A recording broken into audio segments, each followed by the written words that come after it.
Why were you at that hotel and who paid for the room? It's not what you think. She said I was her future, but someone else became her priority. When I questioned their late nights, she told me, "He reminds me who I am." She never expected that every word was documented. That's my voice on the recording. Calm. Too calm. If you didn't know better, you'd think I was practicing lines for a movie, not narrating the moment my marriage died. My name is Ethan. I'm 34, I work in IT, I drink too much coffee, and until recently I believed that if you did everything right in a relationship, you were in safety, stability, loyalty. Then I met the real version of my wife. Her name is Madison. The first time I hit play on that recording, I was sitting alone in my car, parked 2 blocks away from our house, hands shaking on the steering wheel. It was midnight. The dashboard light washed everything in that sick blue glow, and my phone screen lit up with the audio file I had renamed simply Truth. I pressed play, my own voice again, from a week earlier in our kitchen. "Why are you coming home at 1 in the morning again, Mads?" Her voice followed, smooth, bored, like I was asking why the sky was blue. "Ethan, stop acting insecure. We're just working late. He reminds me who I am. You should be grateful I'm even trying to feel alive again." Pause. Back then, when she said it, I felt something inside me crack, but I swallowed it. I told myself she was tired, stressed, that I was overthinking. That's what Madison always told me I was doing, overreacting, exaggerating, being too emotional. She rolled her eyes, sighed like a teenager, and I backed down like a trained dog. But the recording didn't care about my excuses. It didn't care about her tone or my fear. It just held the words in place, freezing them in time, refusing to let me twist them into something softer. She said I was her future. I repeated under my breath, staring at the house in the distance. But someone else became her priority. Someone else. His name was Jason. I didn't know that for sure yet, but my gut had been whispering it for weeks. Jason from her office. Jason with the perfect hair, the easy grin, the gym body, the charming laugh that made people lean in. I met him once at a work event, and he'd shaken my hand like he was already measuring me, deciding how hard he'd have to push to knock me over. Turns out, not very hard. I leaned my head back against the car seat and closed my eyes, listening again. The argument replayed like a scene from a show I used to love, but now couldn't stand to watch. "You're out with him 3 nights a week," my recorded self said. "You're glued to your phone when you're home. You don't even look at me during dinner anymore." What am I supposed to think? Madison's laugh came through the speakers, sharp and mean. "You're supposed to think that I'm not your property. I'm allowed to have friends. Just because you're too boring to have a life doesn't mean I can't." That line still stung, even after hearing it 10 times. When you listen to your own humiliation on repeat, something weird happens. The pain burns out, and something colder takes its place. That night in the car, for the first time, I wasn't just hurt. I wasn't just confused. I was studying us like evidence in a case. Her words, my tone, the pauses, the lies. Madison didn't just cheat on me with her body. She cheated on me with every word she twisted, every truth she smothered under that smug little smirk. The decision to start recording came the night she called me pathetic for asking if she was happy. We were standing in the hallway. She had her coat in her hand, perfume already on, heels in the doorway like the night was waiting for her. "Are you happy with me?" I had asked. My voice sounded small even to my own ears. She looked at me like I'd just spilled something on her favorite dress. God, Ethan, what kind of weak question is that? This is exactly the problem. You cling. You suffocate. You ask me the same emotional crap over and over. No wonder I need space. Then she brushed past me, her shoulder knocking mine, as if I were physically in her way. The door shut behind her, and I was left standing in the smell of her perfume and the echo of my own stupidity. That night, I bought a tiny voice recorder and installed an app on my phone. I told myself it was for clarity, for my sanity, so I could go back later and prove to myself that I wasn't crazy, that I hadn't imagined the contempt in her voice, the way she rolled her eyes when I talked. But deep down, even then, I think I knew. I knew I need proof. Not for me, for what would come after. Because Madison is the kind of woman who can stand in front of a burning house, lighter in her hand, smoke in her hair, and say, "I have no idea how this happened. Why are you blaming me?" And people will believe her because she's pretty, because she can cry on command, because she knows exactly which words to choose and how to tilt her head just right. I sat in the car watching the windows of our house. One light in the bedroom, one in the kitchen.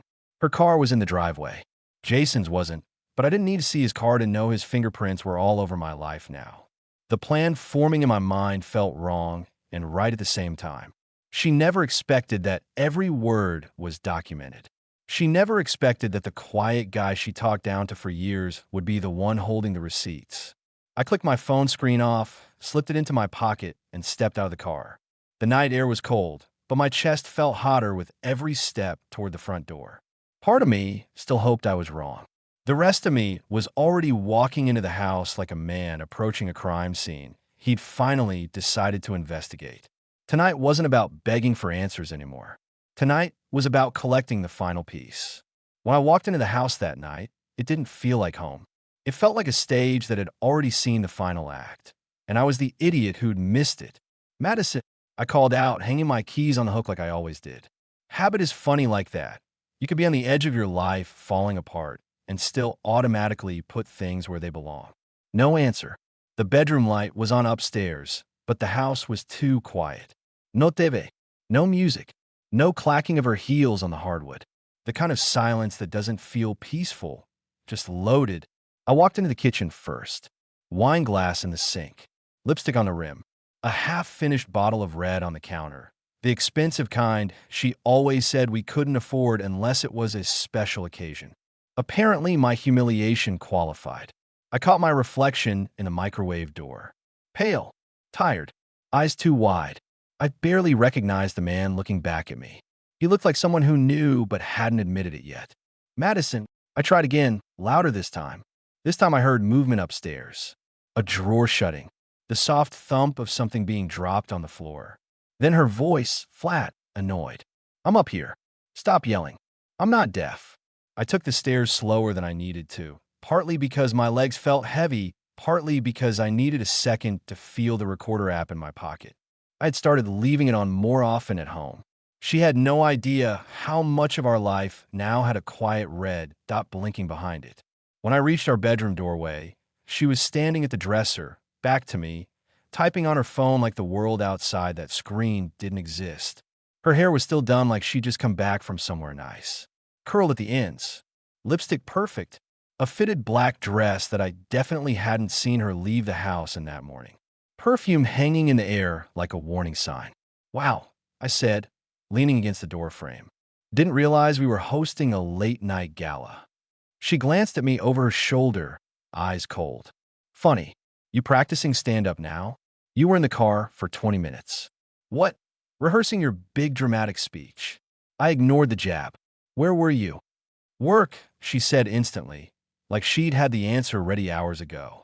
"We had a client dinner. I told you about it." She hadn't. But that was the thing about Madison's lies. They were always delivered like established facts, like I was crazy for not remembering something she'd never actually said. "No, irrabilia quietly. You didn't tell me." She rolled her eyes so hard it was almost theatrical. "Oh my God, Ethan, do we really have to do this every time I leave the house? You're boring me."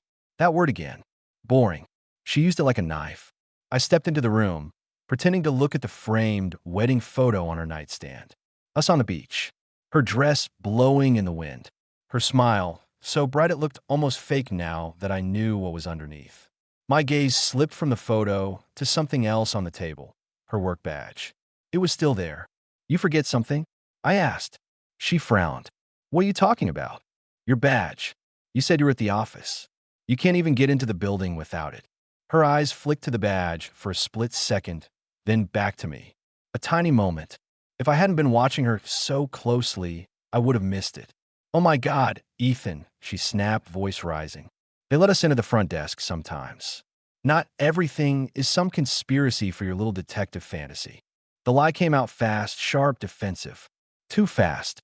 My phone buzzed in my pocket. I glanced down at the screen and felt my stomach drop. It was a notification from our smart doorbell app.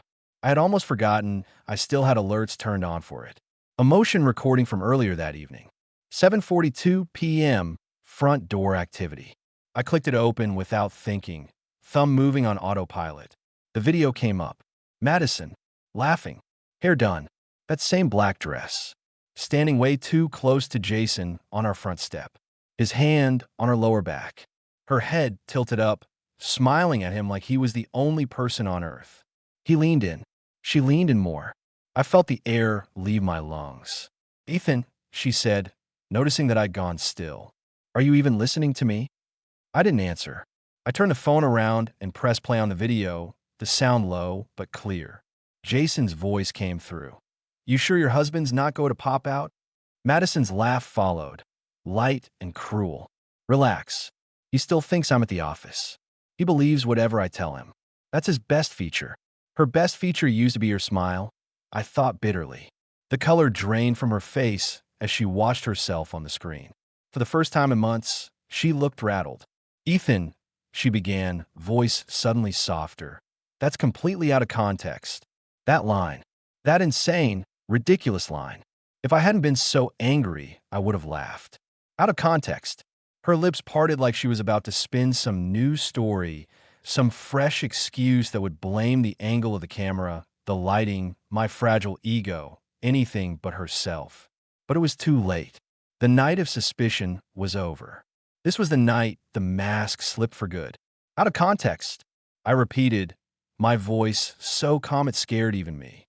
"Madison, the only context missing here is the part where you tell me how long you've been treating our home like a waiting room for your next thrill." Her jaw twitched. Madison was a master at facial expressions. Usually the victimized sigh, the annoyed eye roll, the "you're ruining my" vibe smirk. But now her face looked like a computer trying to load a file that no longer existed.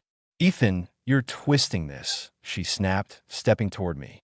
"Jason is just a coworker. We had drinks. It wasn't." "Wasn't what?" I interrupted. "Wasn't emotional? Wasn't deliberate? Wasn't planned? Because it sure as hell wasn't an accident." She crossed her arms, leaning her hip against the dresser, suddenly acting bored again, one of her favorite weapons. "God, you're so dramatic," Madison groaned. "Jason actually makes me feel like a person, not some boring wife trapped in a routine. He reminds me who I am." Hearing her say that line in person, the same line she had already gifted me on the recording, felt like someone shoving a blade into my chest and twisting for fun. I stared at her. This was the moment a sane woman would cry, panic, backtrack. Madison didn't. Madison doubled down. "If you weren't so insecure," she continued, brushing invisible dust from her sleeve, "maybe I wouldn't need to spend time with someone who actually listens." "So this is my fault," I said quietly.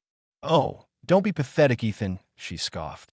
"You act like I owe you my entire life because we signed some papers years ago. You're suffocating. You don't even notice how dead I've felt." I couldn't help it, I laughed. Not a happy laugh. The kind that escapes when silence breaks under too much pressure. "Dead," I said, shaking my head. "You look pretty alive in that video." Her eyes narrowed. "You're disgusting. Recording me? Spying on me? What kind of creep does that?" The irony almost knocked me over. "You told me I was paranoid." I muttered. "You told me I imagined things. You called me needy, emotional, clingy. I recorded you to stop doubting myself. And guess what? Every time I press play, you prove me right." Madison didn't blink. She didn't tear up. Her empathy muscle had atrophied years ago, I realized, if it ever existed at all. "What do you want from me?" she asked finally, voice sharp as glass. "An apology? A confession? A performance? Because I'm not giving you one. Jason treats me the way I deserve. He sees me, and I don't." I asked. She smirked. "You see a version of me that makes you feel safe. He sees the version that makes me feel powerful." There it was, not hidden, not hinted, not whispered in shame, the truth. She didn't stumble into betrayal. She sprinted into it, arms wide open, thrilled. "So you replaced me," I said. Her shrug was almost elegant. "Upgrade, Ethan. That's what adults do when something stops working." Something inside me cracked. Not a break, not a shatter. A release. As if a cage door finally swung open. You married me, I reminded her. No, she corrected, lifting her chin, eyes gleaming with cruelty. I married who I thought you could become. You didn't. He did. I stepped closer. And does he know that you burn through people like batteries? Her smirk faltered. Just a flicker. But I saw it. Tell me something. I continued. When he stops reminding you who you are, what then? Who's next? Madison grabbed her phone. Defensive posture. Thumb moving fast. Don't pretend you know me, she hissed. I do know you, I replied. That's the problem. I've spent years worshiping a reflection of someone who doesn't exist. Her voice dropped to a hiss. Careful, Ethan. You're not built for war. I smiled, not because I was brave, but because I finally understood. She didn't fear losing me. She feared losing power. And for the first time, I wasn't playing her game. You're right, I told her. I'm not built for war. I'm built for facts. I pulled the phone from my pocket and opened the folder labeled Madison Originals. Dozens of recordings, dates, times, conversations, laughter, lies, every insult, every dismissal. Every night, she came home smelling like a life I wasn't part of. Madison's eyes widened. You didn't, she whispered. Oh, I did, I said softly. Every word was documented. Her expression cracked. Not guilt, not shame. Fear. Real, human fear. It was the first honest thing she'd shown me in years. And I wasn't done yet. I didn't raise my voice. I didn't throw anything. I just stood there with my phone in my hand and her whole arsenal of manipulation lined up neatly in little audio files. Delete it, Madison said finally, her eyes locked on the screen like it was a weapon pointed at her throat. No, Rabia. Her mouth twisted. You seriously think anyone's going to care about your little recordings? You really think you can make me the villain and people will just clap for you? I don't need people to clap, I said. I just need the truth in a place where you can't twist it. Her laugh was cold. You're so dramatic, Ethan. You sound like some discount movie lawyer.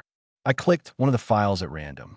Her voice spilled into the room, slightly tinny, but unmistakably hers. Honestly, Ethan, I don't know why you're so obsessed with what I do.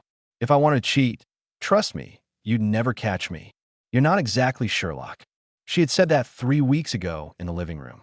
Hearing it now, out loud, changed the temperature in the room. Turn that off, she snapped. I turned the volume up. My own voice on the recording sounded small, pleading. I just want to know where we stand, Mads. I feel like I'm losing you. Her recorded voice answered, dripping with contempt. You can't lose what you never really had. Grow up. I pressed pause.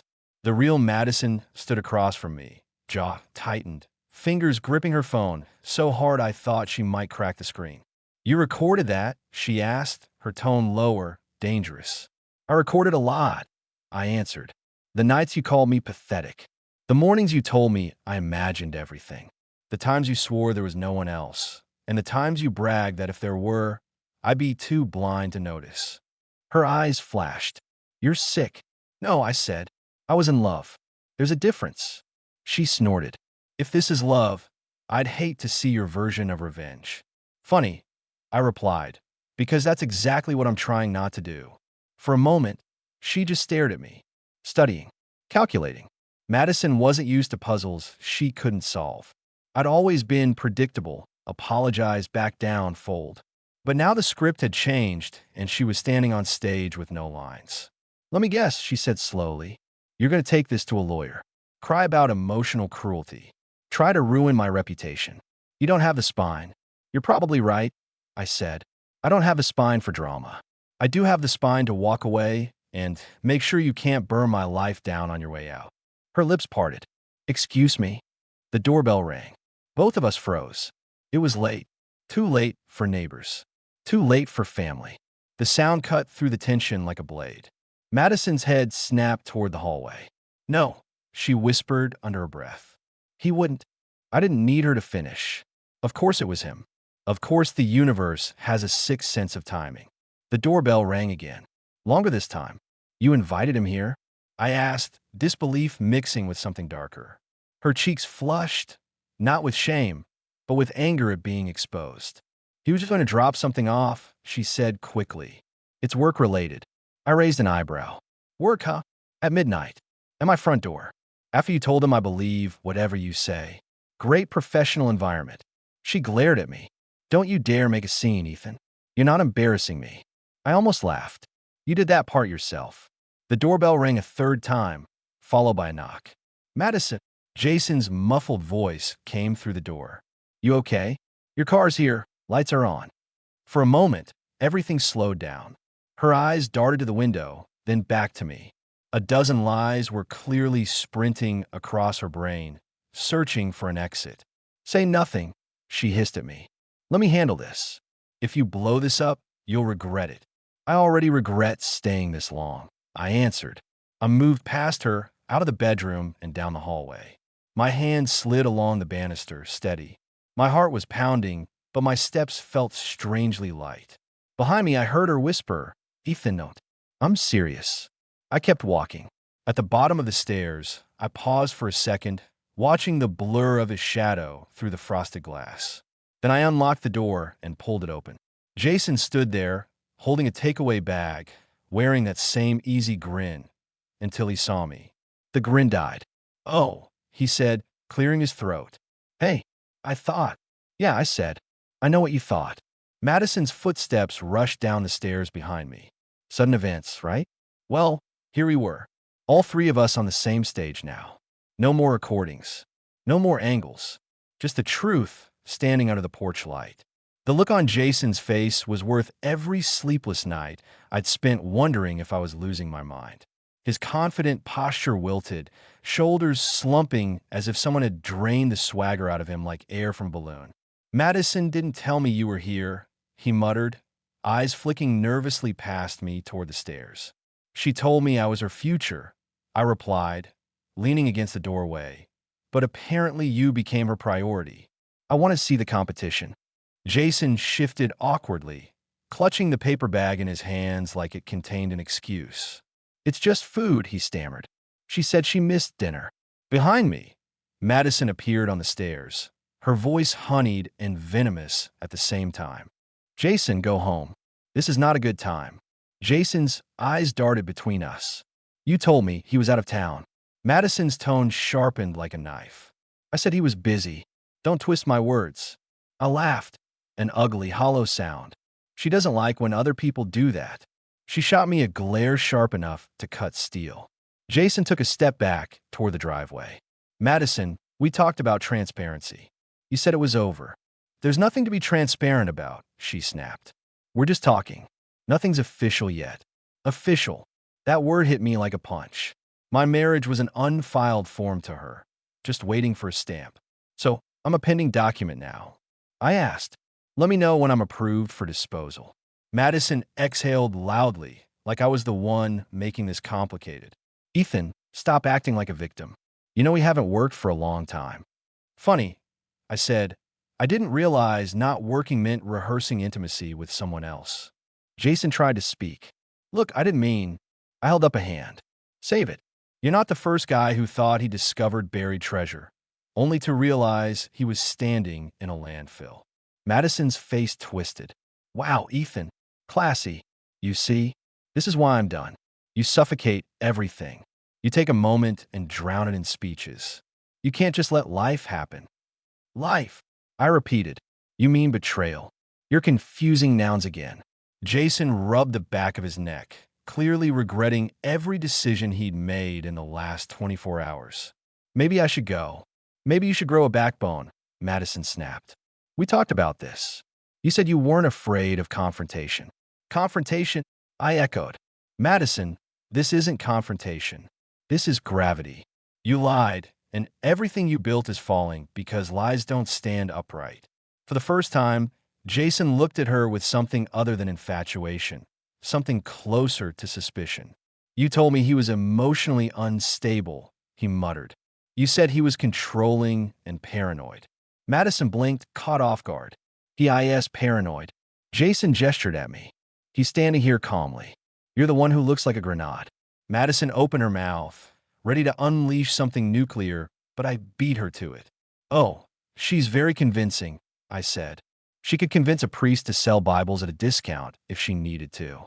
She doesn't love you, Jason. You're not special. You knew. Madison's hands curled into fists. How dare you?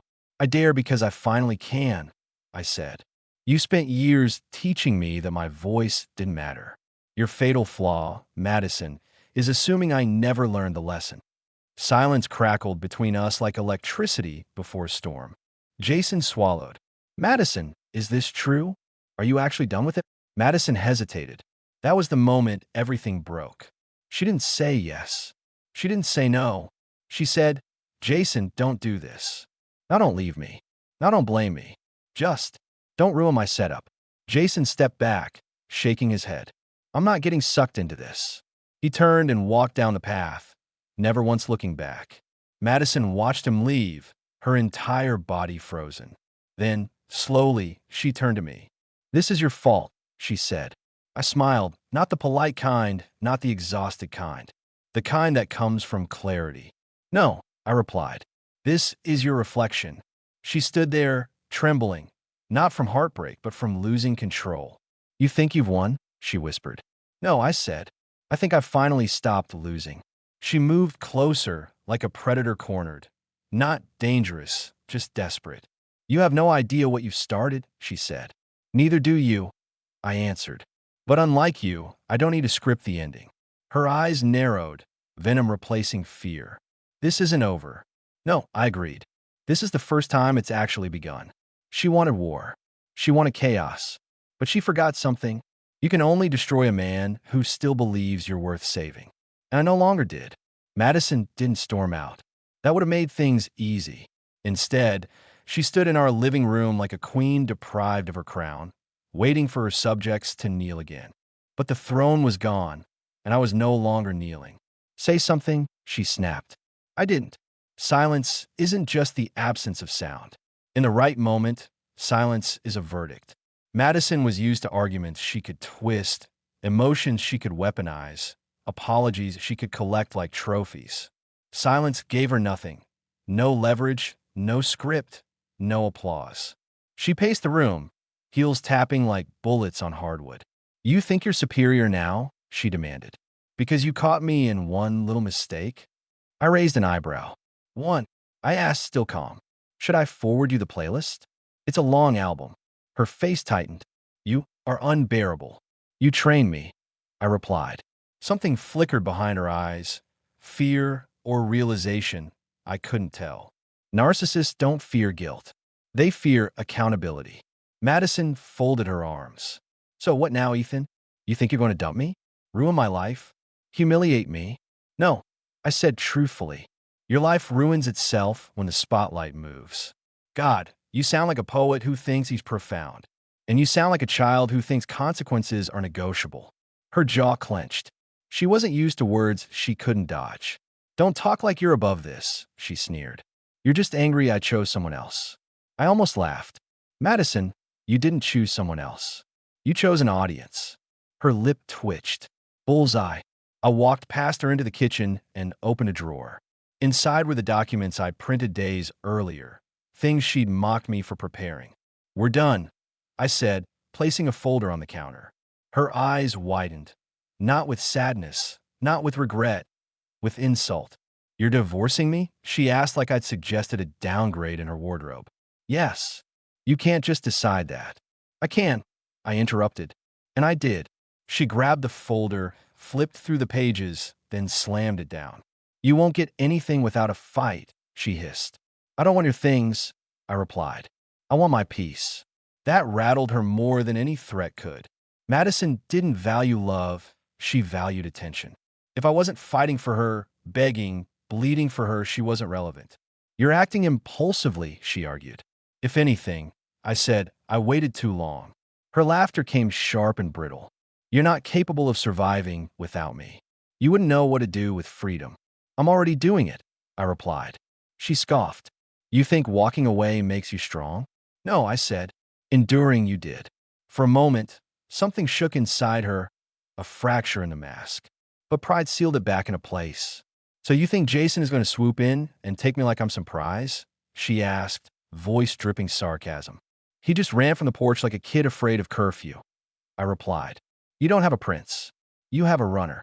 That one landed. Hard. Madison took a step toward me, lowering her voice. Listen carefully, Ethan. Men like you don't leave women like me. Women like me leave men like you. I leaned in just enough so she couldn't pretend to mishear. Then congratulations, I whispered. You finally lost something you didn't intend to keep. Her mouth opened and closed, but no sound came out. I continued. You didn't break me, Madison. You broke the illusion. The version of you that I loved never existed. Her eyes burned with a fury I'd never seen. Not anger at losing love, but at losing control. She lunged for the folder again and threw it at me. Pages scattered across the kitchen floor like feathers from a dead bird. You think I'm done? She yelled. You have no idea what I'm capable of. Finally, I smiled slow, natural, free. That's the problem, I said. For years, I didn't know. Now I do. She trembled, not in fear, but in disbelief that I wasn't retreating.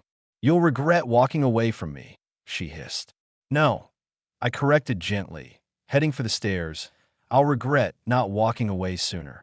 Her final words followed me like smoke. This isn't your story, Ethan. I still own the ending. Halfway up the stairs, I paused, turned, and looked her dead in the eye. You used to, I said. But now, I tapped my pocket where the recordings rested. The ending belongs to the truth. And for the first time since this nightmare began, she had nothing to say. I didn't sleep that night, not because of Madison's threats or the echo of her voice in the hallway, but because for the first time in years, my mind was clear. Painful, yes. Raw, but sharp, like someone had finally cleaned a dirty window, and I could see the world as it was, not as I wanted it to be. I spent the night at the kitchen table, laptop open, papers spread out. Bank statements, text logs, copies of emails. The recordings backed up to the cloud. Not because I wanted to destroy Madison, but because I wanted to protect myself from whatever version of the story she was already rehearsing. By sunrise, I had a lawyer's number saved, a friend's couch offered, and a small bag packed. Madison only woke up when she heard the front door close. She came downstairs in one of my old t-shirts, like she always did when she wanted to slip into the role of loving wife for a moment. Hair messy, eyes narrowed. Where are you going? She demanded. Away, I replied simply. Her eyebrows shot up. Away where? Temporary stay of friends, I said. Then somewhere else.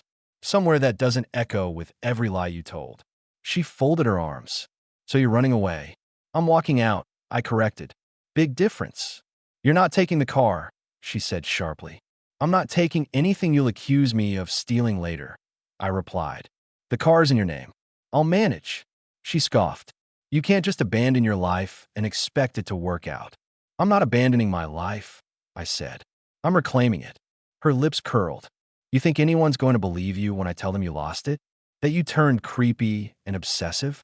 You recorded me, Ethan. Do you know how insane that sounds? Not as insane as pretending your affair was self-care, I answered.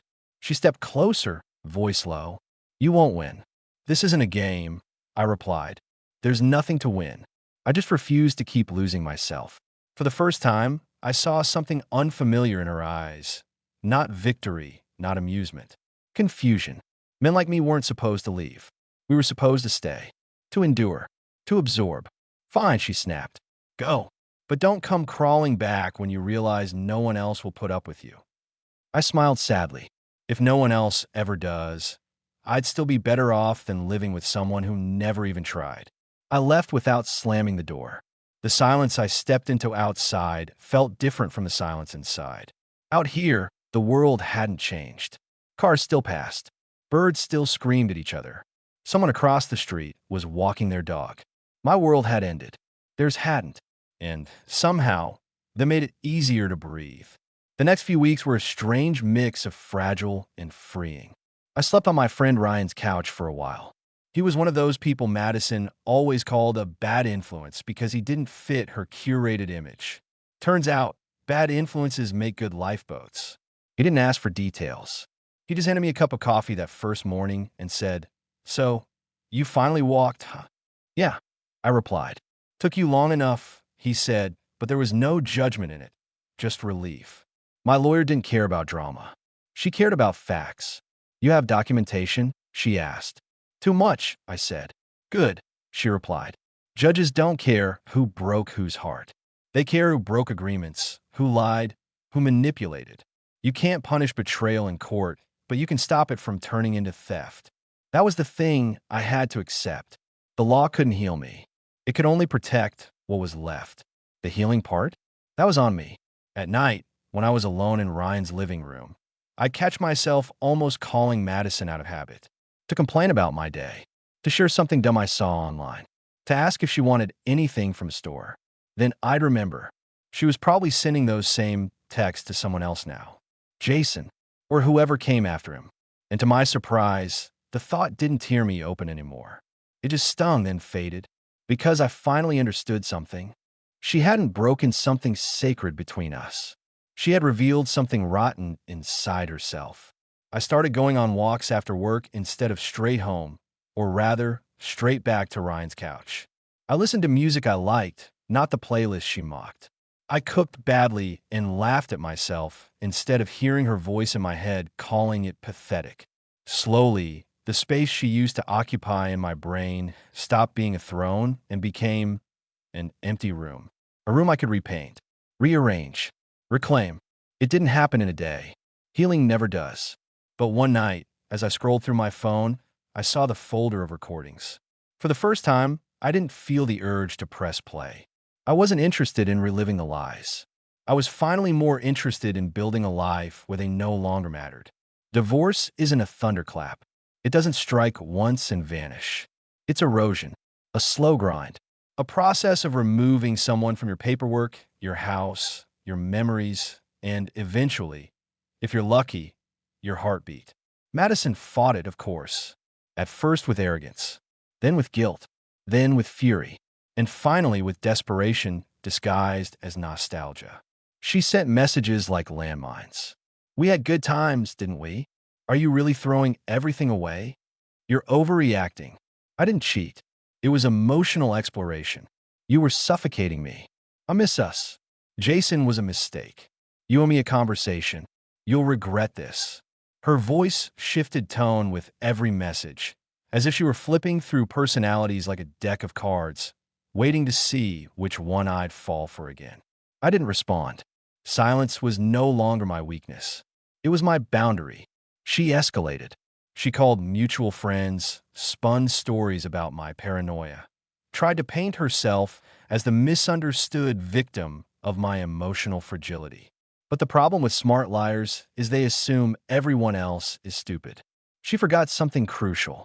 Jason was still out there, and Jason had a conscience.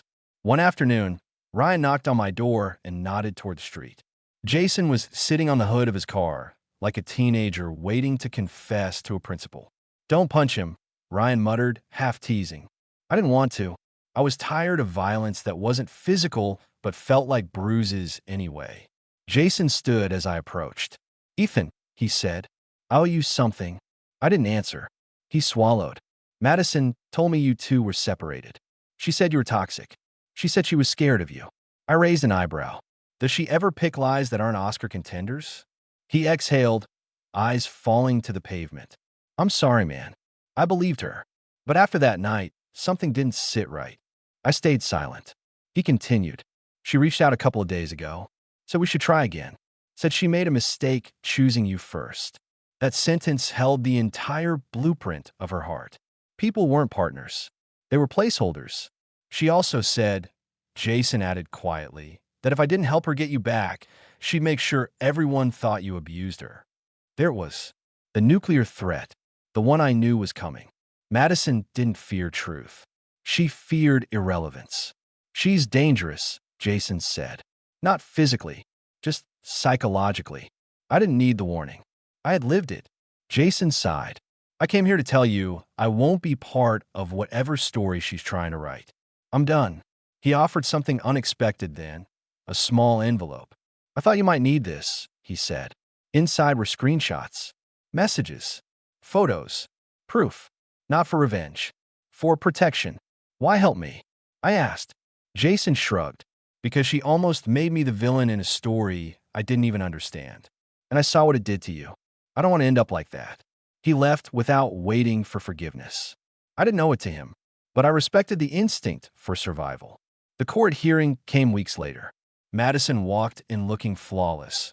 Hair perfect, expression neutral, dressed like a woman auditioning for the role of wronged wife number one. She told her story with practiced tremors in her voice. She accused me of neglect, obsession, emotional volatility. She waited for the judge to nod, for the room to lean toward her gravity. Then my lawyer pressed play. Recordings, texts, doorbell footage, her own voice, shredding her own lies. Madison didn't break down. She didn't cry. She didn't apologize. She froze. Because for the first time in her life, her words didn't bend reality. They confirmed it. The ruling was simple. Clean break. No alimony. No claims. No narrative left for her to spin. When it was over, she followed me out into the hallway. "You think you won?" she whispered. I looked at her, not with hatred, not with longing, not with regret. With clarity. "No," I said. "I think I finally left the battlefield." Her lips trembled, not with emotion, but with disbelief that her story could continue without me. "You'll remember me," she hissed. "I'll remember the lesson," I corrected. "And what lesson is that?" I didn't hesitate. Some people don't love you. They love the power you give them when you doubt yourself. She stared at me, expression cracking. Not because she cared about losing me, but because she realized I no longer cared about losing her. And that was the one ending she never prepared for. Conclusion. If you're reading this thinking you'd see the betrayal coming, believe me, you wouldn't. Monsters don't show you their teeth. They show you a mirror. And sometimes the most painful freedom is finally recognizing that the reflection you fell in love with was never really there.